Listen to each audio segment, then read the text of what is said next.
Juan Kapitulo 6, versikulo 35.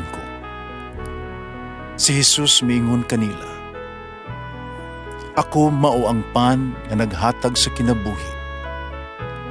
Ang muari kanako dili nagayod gutumon, ug ang mutuo kanako dili nagayod uhawon." Ang mga puno Pan sa kinabuhi. maglikon unta sa mong pagtuo ug gagakabi sa pagtuman sa imong mahal nga kasuguan. Ginumanaakan ninyo. Santos nga Ebanghelyo sumala ni San Juan. Human ini dihay pangilin sa mga Hudiyo, miadto si Jesus Jerusalem. Dito sa Jerusalem, duol sa ganghaan, ganyanlag og ganghaan sa mga karnero, may linaw nga gitawag og Betsata sa Hebreo.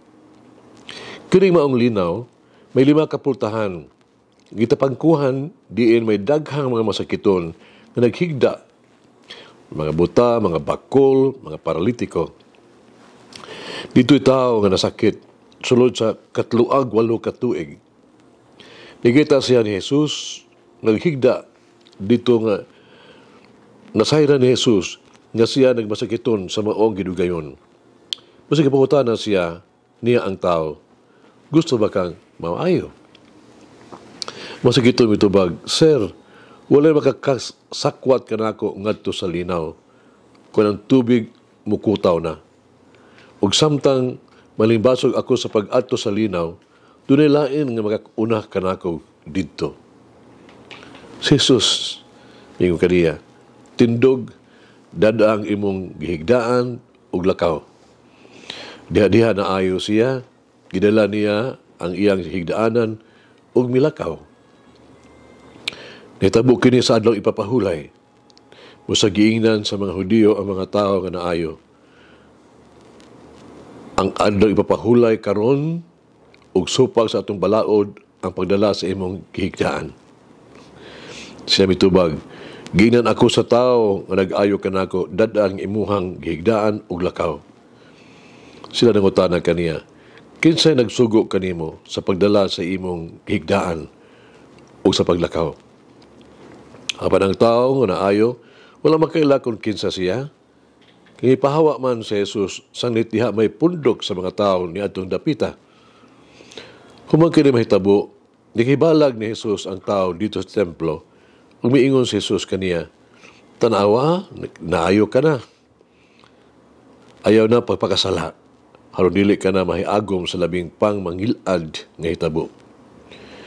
Milakaw ang tao, misugilon sa mga kadagkuan sa mga Hudiyo nga si Jesus di ay mao'y nag-ayo kaniya. Tungod niini, misugod ang mga Hudiyo paglutos kang Jesus kay giayo man niya ang tao sa adlaw ipapahulay. Ang Ebanghelyo sa Ginoo. Pasalamati ang Ginoo kay siya maayo, ang iyang gugma mulungtad hangtod sa kahangturan. Pasalamati ang Diyos sa tanang mga Diyos, ang iyang gugma malungtaron. Pasalamati ang Ginoo sa mga Ginoo, ang iyang gugma malungtaron.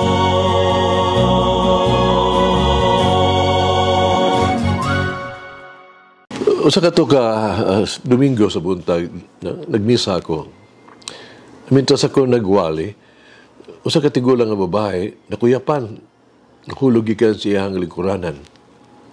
Nagtuo ko nga mga tao, naglingkod tupan niya, makatabang niya. Apan sa akong dakong kasagmuyo, wala man ang lihok. Dahil di lang gustong madisturbo ang ilang pagsimba.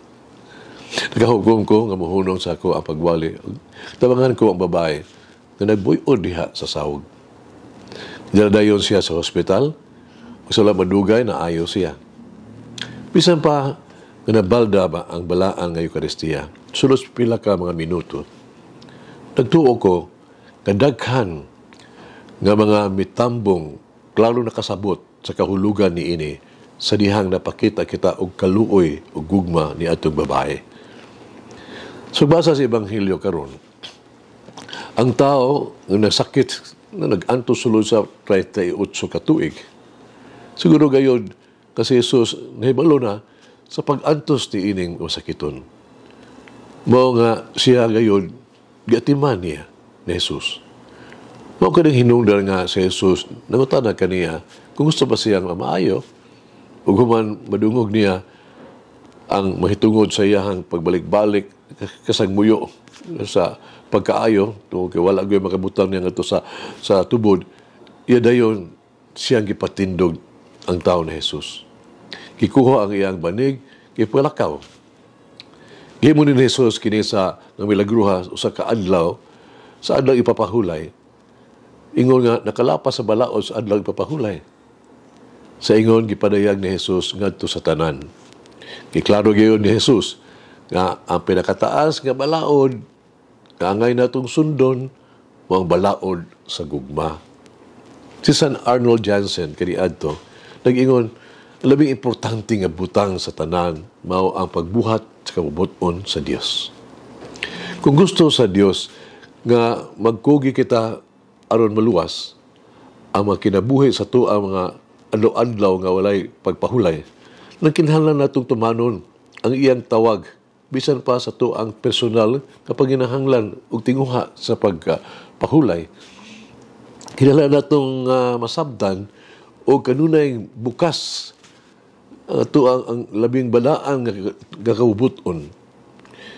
Giyagyag ni Jesus ang pagkalis mura pagka awkward, no? Saling kapaw sa mga liyos ng mga otoridad sa iyang panahon, kagrabe kayang nagsaway kaniya ug sa katapusan nagplano pa gani sa iyang kamatayon.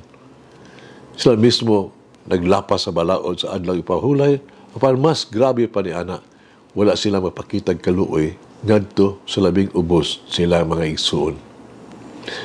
Kanunay ba natong gitinguha ang mga butang kag gusto ipabuhat sa Ginoo kanato, dahil ba diha sa katawhan sa Dios, di kita kinahanglan mo sakripisyo sa itong kagalingong kasiguruan?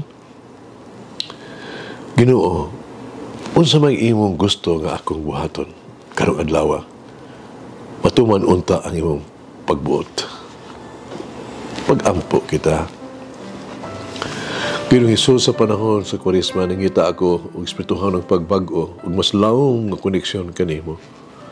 Pura ako sa imong balaan nga espiritu, limpyuhi ang ako ang kasing-kasing ug paduula ako sa imong gugma o grasya. Amen. May guide me to know the presence of God in each moment. Mulangin ang Diyos pagagahom sa tanan, Amahan, Anak, Espiritu Santo. Amen. May the Lord of the divine mercy bless us all, heal us from all diseases and suffering. Ayun unta niya kita, tanang mga sakit na sa lawas o sa kalag, body and soul. In the name of the Father, the Son, and of the Holy Spirit. Jesus, I trust in you. Amen. Whoever eats the bread of life will never hunger, says the Lord. Kay galaan inyong nabati ang pagpaambit ug hamubong pamalandong sa pulong sa Dios, pinaagi sa tulumanon, pan sa kinabuhi, nga gidumala ni Monsignor Daddy Silva. Hangtod na usab sa sunod higayon, daghang salamat. The bread of life.